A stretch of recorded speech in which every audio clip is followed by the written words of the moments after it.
বিয়েতে কত টাকার গিফট দিলেন আর কত টাকা ফেরত পেলেন এই হিসাব কি কখনো করেছেন? পরিচয় করিয়ে দিচ্ছে হিয়ং এর সাথে, যে নিজের লাইফে চায়ের এক কাপ লসও সহ্য করতে পারে না, কিন্তু নিজের প্রমোশনের লস ঠেকাতে সে এমন এক কাণ্ড করে বসলো যা শুনে আপনিও হাসতে হাসতে শেষ হয়ে যাবেন। গ্রোসারি স্টোরে এক ঝগড়টে ছেলেকে হুট করে অফার দিয়ে বসলো তার ভাড়াটে বড় হওয়ার। বারবার আলাদা ভিডিও খোঁজার ঝামেলা শেষ, সম্পূর্ণ কেডামা এক্সপ্লেন থাকছে আজকের ভিডিওতে। একটা পর্ব না, সবগুলা এপিসোডই এক্সপ্লেন করা হবে আজকের ভিডিওতে। আজব এই ফেক ম্যারেজের গল্প নিয়ে শুরু হচ্ছে আজকের গল্পের মূল চরিত্র হলো হিয়ং। সে এমন একজন মানুষ যে জীবনের প্রতিটা ক্ষেত্রে কেবল লাভ আর ক্ষতির হিসাব করে, এমনকি ভালোবাসার রিলেশনশিপেও যদি তার মনে হয় যে তার লস হচ্ছে, সে সোজা ব্রেকআপ করে দেয়। আজ হিয়ং এসেছে তার এক্স বয়ফ্রেন্ডের বিয়েতে, সেখানে গিয়েও তার মাথার ভেতর ঘুরছে আর্থিক হিসাব নিকাশ। কোরিয়ায় সাধারণত বিয়েতে গিফট হিসেবে টাকা দেওয়ার নিয়ম থাকে। হিয়ং মনে মনে ভাবছে, আমি যার বিয়েতে টাকা দিচ্ছি সে পরে আমার বিয়েতে টাকা ফেরত দেবে তো, নাকি সে বিদেশে চলে যাবে। লাভ লসের দুনিয়ায় যে আগে গিফট দেয় লসটা তারই হয়। ছোটবেলা থেকে হিয়ং এমন, কারণ তার মা বাড়িকে একটি অনাথ আশ্রম বা ফস্টার হোম হিসেবে ব্যবহার করতেন। হিয়ং এর মনে হতো তার ভাগের আদর ভালোবাসা মা অন্য বাচ্চাদের দিয়ে দিচ্ছেন, তাই নিজের অধিকার শেয়ার করা তার একদম পছন্দ নয়।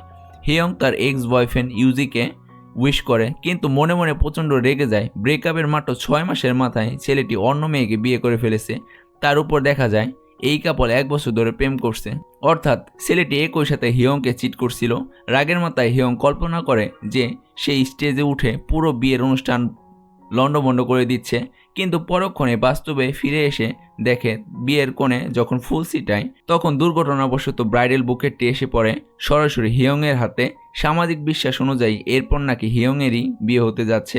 এরপর গল্পে এন্ট্রি নেয় মেল লিড জিউক। সে একটি গ্রোসারি বা কনভেনশনাল স্টোরের পার্ট টাইম হিসেবে কাজ করে। জিওক খুবই দয়ালু একজন ছেলে, গরিব দুঃখী মানুষদের সবসময় সাহায্য করতে ভালোবাসে, কিন্তু এক সময় হিয়ংকে দেখলেই তার মেজাজ খারাপ হয়ে যায়, কারণ হিয়ং প্রায় প্রতিদিনই তাদের দোকানে এসে টুকটাক কেনাকাটা করে আর জিওকের সাথে কোনো না কোনো বিষয় নিয়ে তর্ক জুড়ে দেয়। জিওকো হিয়ংকে এক চুল ছাড় দিতে রাজি নয়। তাদের মধ্যকার এই নোংরা মিষ্টি ঝগড়া দর্শক হিসেবে দেখতে বেশ মজার লাগে। কাজের জায়গায় হিয়ং এক চরম সংকটের মুখে পড়ে।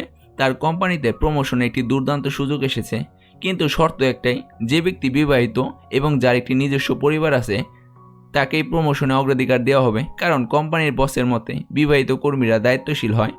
নিজের পুরো ক্যারিয়ারে এত পরিশ্রম করার পর প্রমোশন হাতছাড়া করা হিয়ংয়ের পক্ষে সম্ভব নয়। আবার লস শোয়ে হুট করে কোনো অচেনা লোককে সত্যিকারের বিয়ে করাও তার পক্ষে অসম্ভব। তখনই তার মাথায় খেলে যায় এক মাস্টার প্ল্যান। সত্যিকারে বিয়ে না করে একদিনের জন্য যদি একজন ভুয়া বা ভাড়াটের স্বামী জোগাড় করা যায়, যে কেবল বিয়ের নাটক করবে আর প্রমোশন পাওয়ার পর গায়েব হয়ে যাবে। হিয়ং হন্য হয়ে কিছু সময়ের জন্য বর খুঁজতে শুরু করে। শেষমেশ কোনো উপায় না পেয়ে সে হাজির হয় তার সবচাইতে অপছন্দের জায়গা সেই কনভেনশনাল স্টোরে। সেই কনভেনিয়েন্স স্টোরে জিওকের সামনে দাঁড়িয়ে হিয়ং সরাসরি প্রস্তাব দিয়ে বসে, তুমি কি আমার ভাড়াটে বর হবে? কিন্তু জিওক কি হিয়ং এর এই আজব প্রস্তাবে রাজি হবে, নাকি শুরু হবে আরও নতুন ঝামেলা? বর নেই, কিন্তু বিয়ের হল বুক করা শেষ, ওয়েডিং ড্রেসও রেডি। হ্যাঁ, প্রমোশন আর নিজের প্রজেক্ট বাঁচাতে বর ছাড়াই বিয়ের প্রস্তুতি নিচ্ছিল হিয়ং। কিন্তু এক্স বয়ফ্রেন্ড যখন তার প্রজেক্ট চুরি করে তাকেই ব্ল্যাক শুরু করলো, তখন হিয়ং এর পিঠ থেকে গেল দেওয়ালে। ঠিক তখন ওই বৃষ্টির রাতে এক অদ্ভুত শর্ত নিয়ে হাজির হলো দোকানদার ছেলে জিউক। আমি তোমার ভাড়াটে বর হতে রাজি। কি সেই শর্ত আর তাদের এই ফেক ওয়েডিং কীভাবে বাস্তবে রূপ নিল, চলুন দেখে নেওয়া যাক আজকের পর্বে। গল্পের শুরুতে দেখা যায় খেয়ে মাতাল অবস্থায় হিয়ং যখন জিউককে গিয়ে বলে, তুমি কি আমার বর হবে? জিউক সেটাকে একটা মাতালের ভেবে গুরুত্ব দেয় না, কিন্তু আসল ঝামেলা শুরু হয় অফিসে গিয়ে। হিয়ং আর তার চিটার এক্স বয়ফ্রেন্ড ইউজিকে ডিরেক্টরের রুমে ডাকা হয়। সেখানে গিয়ে হিয়ং জানতে পারে কোম্পানির নতুন একটি প্রজেক্টের জন্য হিয়ং আর ইউজিকে দুজনেই নাকি হুবহু একই রকম আইডিয়া জমা দিয়েছে। আসলে যখন তারা প্রেম করত তখন হিয়ং বিশ্বাস করে তার এই ইউনিক প্রজেক্ট আইডিয়াটা ইউজিকে বুঝিয়েছিল, আর এখন চোর ইউজে সেই প্রজেক্ট নিজের নামে জমা দিয়ে প্রমোশন হাতানোর চক্রান্ত করেছে। অফিসের করিডোরে হিয়ং ইউজেকে চোর বলে ইউজে উল্টো হিয়ংকে ব্ল্যাকমেল করা শুরু করে। সে বলে কোম্পানির প্রেসিডেন্ট কেবল বিবাহিত আর সেটেল মানুষদের পছন্দ করেন, তুমি সিঙ্গেল মেয়ে, তাই এই প্রজেক্ট কখনোই তোমাকে দেওয়া হবে না। আর তুমি যদি বেশি বাড়াবাড়ি করো তবে সবাইকে বলে দেব যে ব্রেকআপের আগে তুমি আমার প্রজেক্ট চুরি করতে চাচ্ছ।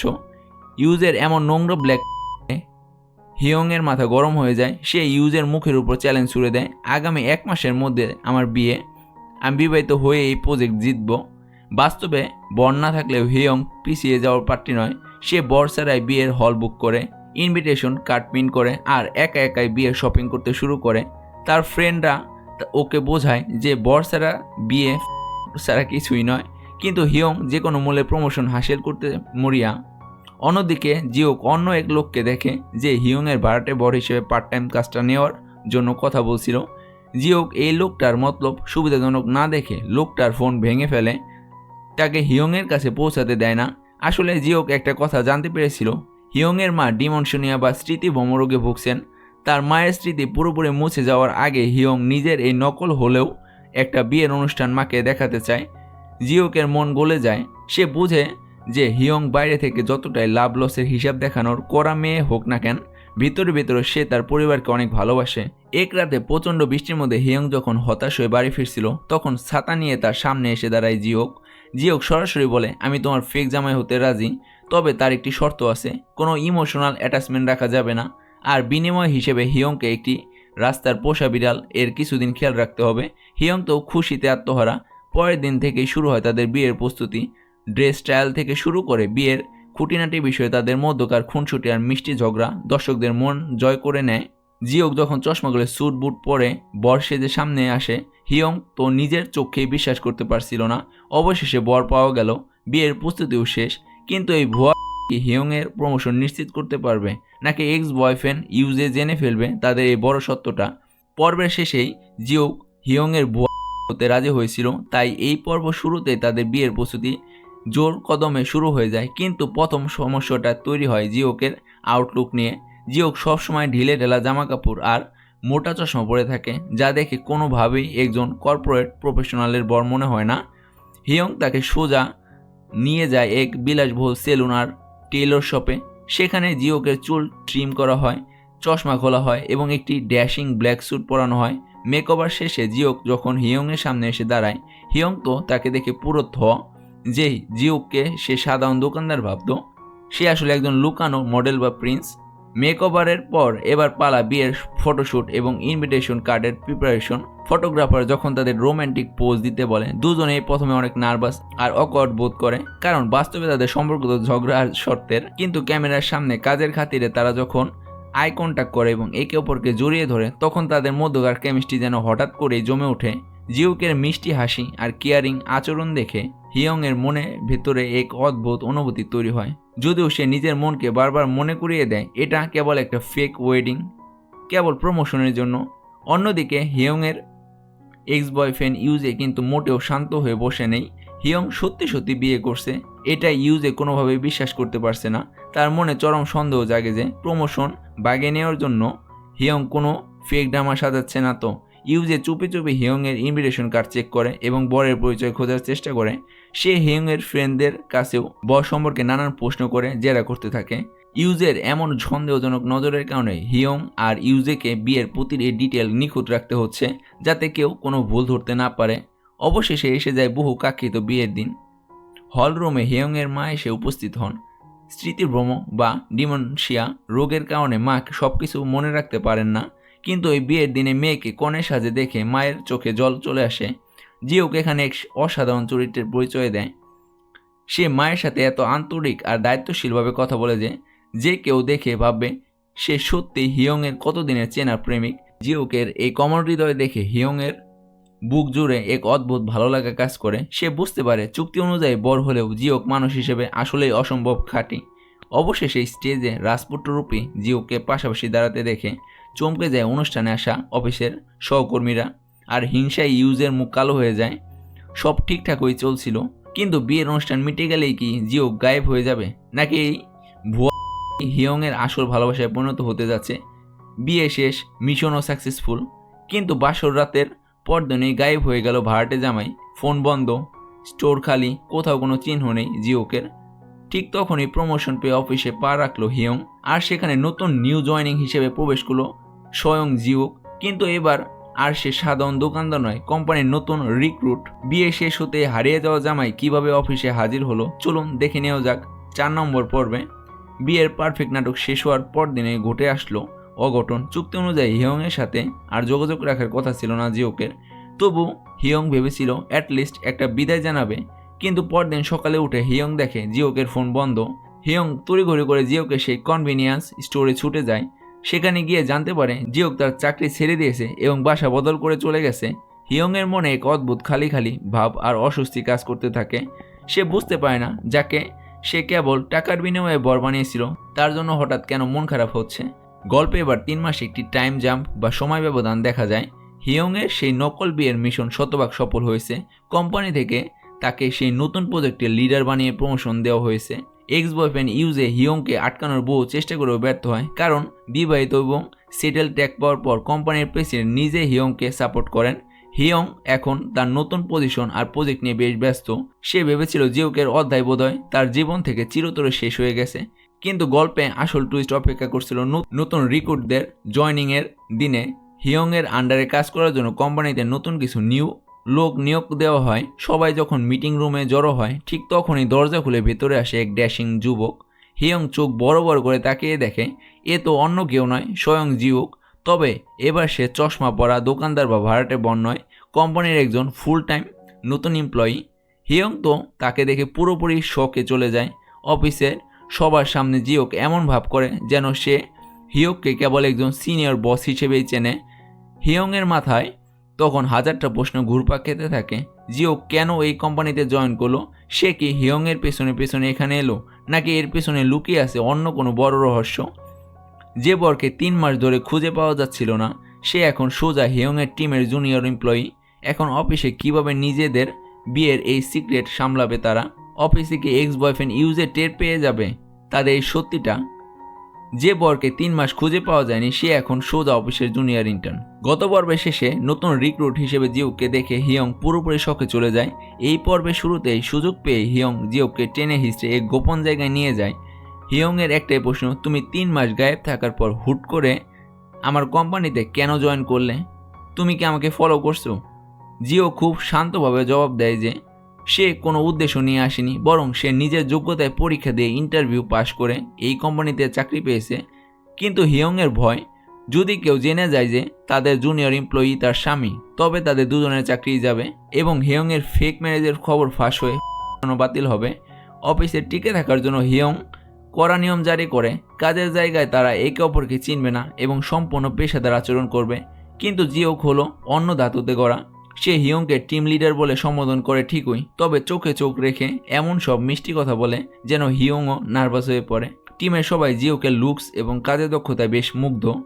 হিয়ং চেষ্টা করে জিওকে কঠিন কাজ দিয়ে দূরে রাখতে, কিন্তু জিওক প্রতিটি কাজ এত নিখুঁতভাবে শেষ করে যে হিয়ং তাকে কোনো দোষ দিতে পারে না। উল্টো কাজের খাতিরে দুজনকে বারবার মুখোমুখি হতে হয়, যা দেখে দর্শকরা বেশ মজা পাবেন।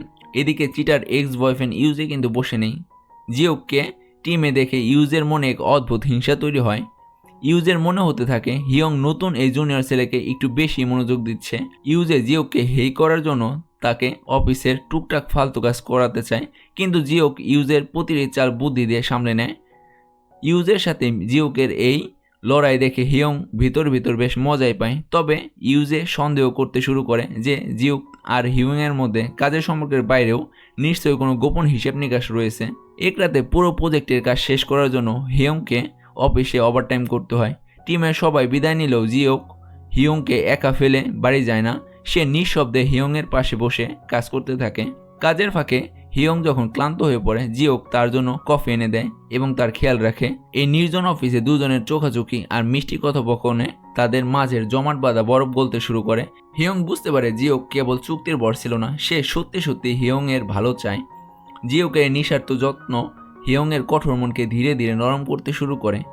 সবকিছু যখন একটু করে ইতিবাচক হচ্ছিল ঠিক তখনই বিপদ ঘটে। ফাঁকা অফিসে হিয়ং আর জিওকের এই ঘনিষ্ঠ মুহূর্ত লুকিয়ে দেখে ফেলে ইউজে। সে কি ধরে ফেলবে তাদের এই বড় সিক্রেট, নাকি জিওক নিজেই ফাঁস করে দেবে তার আসল পরিচয়? গত পর্বের শেষ মুহূর্তে অফিসে একা কাজ করার সময় জিওক আর হিয়ংকে প্রায় দেখে ফেলেছিল ইউজে। এই পর্বের শুরুতে দেখা যায় ইউজে সোজাসুজি হিয়ংয়ের সামনে এসে দাঁড়ায়। সে প্রশ্ন তোলে, একজন ইন্টার্ন আর টিম লিডারের মধ্যে এত কিসের কাজ? তোমার কি আগে থেকে পরস্পরকে চিনতে? হিয়ং খুব বুদ্ধিমত্তার সাথে পরিস্থিতি সামাল দেয়। সে উল্টো ইউজেকে ধমক দিয়ে বলে যে ইউজে নিজের কাজের খেয়াল না রেখে অন্যদের উপর বেশি নজর দিচ্ছে। ইউজে সাময়িকভাবে পিছু উঠলেও তার মনের সন্দেহ দূর হয় না।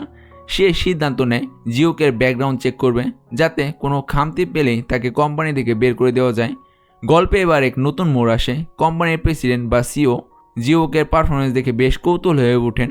সিও বুঝতে পারেন না সাধারণ একজন ছেলে কীভাবে এত গুছিয়ে ব্যবসায়িক আইডিয়া তৈরি করে। প্রকৃতপক্ষে জিওকের অতীত জীবনের একটি বড় অংশ এখনও হিয়ংয়ের কাছে অজানা। জিওক যে কেবল এক সময় গ্রোসারি স্টোরে কাজ করতো তা নয়, তার পারিবারিক ব্যাকগ্রাউন্ডের সাথে এই বড় কোম্পানির গোপন ট্র্যাজেডি বা সংযোগ রয়েছে। জিওক অফিসে কোনো বিশেষ উদ্দেশ্যে প্রবেশ করেছে নাকি সে শুধুই নিজের ভাগ্য পরীক্ষা করছে, এই প্রশ্ন দর্শকদের মনে নতুন রহস্যের জন্ম দেয়। কোম্পানির নতুন প্রজেক্টের কাজ তাড়াতাড়ি করতে পুরো টিমকে একটি আউটডোর সাইট ভিজিটে পাঠানো হয়। সেখানে হিয়ং আর জিওককে একসঙ্গে কাজের অনেক দায়িত্ব সামলাতে হয়। খোলামেলা পরিবেশ, কাজের ফাঁকে জিওকের মিষ্টি মিষ্টি কেয়ারিং মোমেন্টস হিয়ংয়ের মন গুলিয়ে দেয়। জিওক সবসময় নজর রাখে হিয়ং যেন কোনো ঝামেলায় না পড়ে। টিমের বাকি সদস্যরা তাদের মধ্যকারী চমৎকার টিউনিং দেখে ঠাট্টা মশকরা শুরু করে, যা দেখে হিয়ং ভিতর খুব লজ্জিত হলেও এক ধরনের লুকানো আনন্দ পায়। তাদের দুজনের মাঝের নকল স্বামীর দেয়ালটা যেন ক্রমশ ভেঙে পড়ছে। কাজের মধ্যে হঠাৎ করেই সাইটে একটি ছোটোখাটো দুর্ঘটনার পরিস্থিতি তৈরি হয়, কিন্তু ভারী মালামাল হিয়ংয়ের গায়ের উপর পড়তে নিলে জিওক নিজের জীবনের ঝুঁকি নিয়ে হিয়ংকে জড়িয়ে ধরে সরিয়ে নেয়। হিয়ং একদম নিরাপদে থাকলেও জিওক সামান্য আঘাত পায়। ঘটনার আকস্মিকতায় হিয়ং প্রচণ্ড ভয় পেয়ে যায় এবং জিওকের উপর চিৎকার করে কাঁদতে শুরু করে, তোমার যদি কিছু হয়ে যেত। জিওক তখন হিয়ংয়ের চোখের পানি মুছে দিয়ে শান্ত গলায় বলে, আমার চুক্তিতে বলা ছিল আমি তোমাকে সব বিপদ থেকে সামলাবো। এই একটি বাক্যতেই হিয়ং বুঝতে পারে জিওকের এই যত্ন মোটেও অভিনয় ছিল না। দুর্ঘটনার পর রাতে শান্ত পরিবেশ, দুজন একসাথে বসে কথা বলে, কিন্তু তারা কি পারবে এই জমে ওঠা অনুভূতির কথা একে অপরকে প্রকাশ করতে, নাকি বউয়ের এই সিক্রেট রিলেশনটা কোনো এক বড় ষড়যন্ত্রের শিকার হবে? নকল বিয়ের চ্যাপ্টার কি তবে সত্যিই শেষ, নাকি হৃদয়ের আসল ভালোবাসা মাত্র শুরু হতে যাচ্ছে? সাইটের দুর্ঘটনার পর জিওক আর নিজেকে সামনে রাখতে পারল না। সোজাসুজি হিয়ংয়ের চোখের দিকে তাকিয়ে বলে দিল তার মনের আসল অনুভূতির কথা। কিন্তু প্রেম জমে ওঠার আগেই হিয়ংয়ের টেবিলে এসে পৌঁছালো এক রহস্যময় উড়ো চিঠি, যেখানে লেখা জিওকের এমন এক সত্যি যা জানলে থমকে যাবে হিয়ংয়ের পুরো দুনিয়া। আবেগ আর রহস্যের আগুনে ঘেরা 7 নম্বর পর্বের গল্প নিয়ে চলুন শুরু করা যাক। গত পর্বের দুর্ঘটনার পর রাতে দুজনে যখন একসঙ্গে বসেছিল তখন পরিবেশটা বেশ শান্ত হয়ে আসে। জিওক আর নিজের মনের অনুভূতি লুকিয়ে রাখতে পারে না। সে হিয়ংকে বলে, আমি কেবল চুক্তির খাতিরে তোমার জামাই হবার অভিনয় করিনি, আমি শুরু থেকেই তোমাকে আগলে রাখতে চেয়েছি। জিওকের এই সরাসরি স্বীকারোক্তি শুনে হিয়ং একদম স্তব্ধ হয়ে যায়। যে মেয়েটা জীবন বা লাভ লসের হিসাব কষে এসেছে, যার কাছে ভালোবাসা মানে লোকসান, সে হঠাৎ করে জিওকের চোখের দিকে তাকে এক অদ্ভুত দ্বিধায় পড়ে যায়। হিয়ং মুখে কিছু বলতে না পারলেও তার চোখের কোণে জমে থাকা আবেগ বলে দেয় জিওকও তার মনে বিশেষ একটা জায়গা করে নিয়েছে। রিপ শেষ করে অফিসে ফেরার পর তাদের মধ্যে কিছুটা লজ্জা আর অস্বস্তিকর মিষ্টি দূরত্ব তৈরি হয়।